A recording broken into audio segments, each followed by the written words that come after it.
નમસ્કાર. ચાલો આજે સમજીએ ગુજરાત સરકારની એક ખૂબ જ મહત્વની યોજના વિશે. એસટી બસમાં મફત મુસાફરી.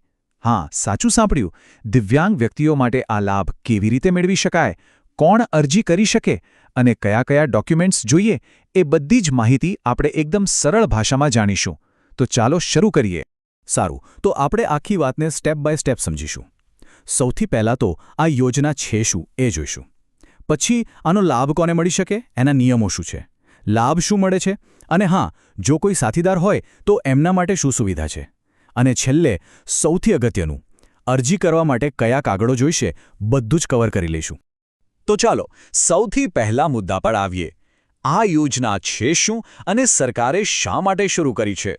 આ એક રાજ્ય સરકારની પહેલ છે જેનો મુખ્ય હેતુ એક જ છે: મુસાફરીને સરળ બનાવવી. આ યોજનાનું નામ છે દિવ્યાંગ ઓળખ કાર્ડ અને એસટી બસમાં મફત મુસાફરીની યોજના. નામ પરથી જ ખ્યાલ આવી જાય છે, ખરું ને? આનો આખો ખર્ચ ગુજરાત સરકાર ઉઠાવે છે. અને એની પાછળનો વિચાર ખૂબ જ સારો છે કે દિવ્યાંગ વ્યક્તિઓ કોઈના પર નિર્ભર રહ્યા વગર પોતાની રીતે ગમે ત્યાં હરીફરી શકે, કામ પર જઈ શકે અને એકદમ સ્વતંત્ર જીવન જીવી શકે. સારું, યોજના તો બહુ જ સરસ છે. પણ સવાલ એ છે કે આનો લાભ કોને મળી શકે? દરેક જણ અરજી કરી શકે? ના, એના માટે એક મુખ્ય માપદંડ છે. ચાલો જોઈએ એ શું છે. જુઓ, બસ આ એક જ આંકડો 40%. આ યોજનાનો લાભ લેવા માટે આ સૌથી પહેલી અને સૌથી જરૂરી શરત છે. સિવિલ સર્જન દ્વારા પ્રમાણિત કરેલું સર્ટિફિકેટ હોવું જોઈએ, જેમાં ઓછામાં ઓછી 40% દિવ્યાંગતા દર્શાવેલી હોય. જો આ શરત પૂરી થાય તો જ આગળની વાત આવે.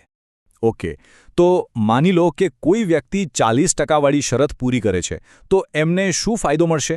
અહીં એક સાર્વત્રિક વચન છે, એટલે કે જે પણ પાત્ર છે એ દરેકને આ લાભ તો મળશે જ.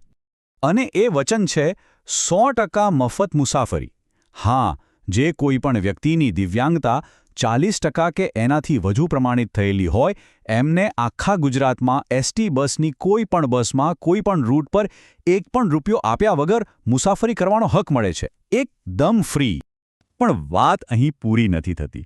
સરકાર એ પણ જાણે છે કે ઘણી પરિસ્થિતિઓમાં દિવ્યાંગ વ્યક્તિ માટે એકલા મુસાફરી કરવી મુશ્કેલ હોય છે. એમને એક સાથીદારની જરૂર પડે છે. તો શું સાથીદારે ટિકિટ લેવાની? એના માટે પણ યોજનામાં ખાસ જોગવાઈ છે. સાથીદાર માટેના લાભને આમ તો 2 ભાગમાં વહેંચી શકાય. અમુક પ્રકારની દિવ્યાંગતા હોય તો સાથીદારની મુસાફરી પણ એકદમ ફ્રી, એટલે કે 100% મફત. અને અમુક બીજા કિસ્સાઓમાં સાથીદારને ટિકિટના ભાડામાં 50%ની રાહત મળે છે. ચાલો આ બંનેને વિગતમાં જોઈએ. તો પહેલા વાત કરીએ 100% મફત મુસાફરીની. દિવ્યાંગ વ્યક્તિ અને એમના સાથીદાર બંને માટે ફ્રી. આ લાભ કોને મળે? જેમ કે બૌદ્ધિક અસમર્થતા, સેરેબ્રલ પાલ્સી કે પછી બહુવિધ દિવ્યાંગતા હોય.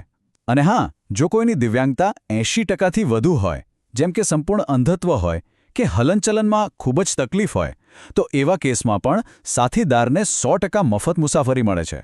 કારણ કે આવા કિસ્સાઓમાં સાથીદારની જરૂરિયાત અનિવાર્ય હોય છે. હવે જોઈએ કે 50% રાહત કોના સાથીદારને મળે છે.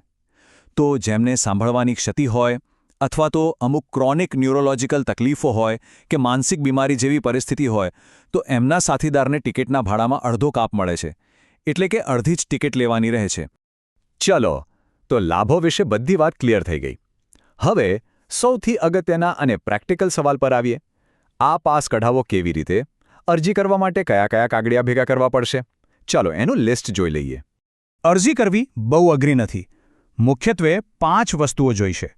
સૌથી પહેલાં રહેઠાણનો પુરાવો, બીજું ઉંમરનો પુરાવો, ત્રીજું અને સૌથી મહત્વનું દિવ્યાંગતાનો મેડિકલ સર્ટિફિકેટ, ચોથું એક પાસપોર્ટ સાઇઝનો ફોટો અને પાંચમું અરજદારની સહી અથવા અંગૂઠાનું નિશાન. હવે આ કયા કયા ડોક્યુમેન્ટ્સ ચાલે એ પણ સમજી લઈએ. જેમ કે રહેઠાણના પુરાવા તરીકે રેશન કાર્ડ, લાઇટ બિલ, આધાર કાર્ડ, આમાંથી ગમે તે એક ચાલે. ઉંમરના પુરાવા માટે સ્કૂલ છોડ્યાનો દાખલો એટલે કે એલસી અથવા તો જન્મનો દાખલો.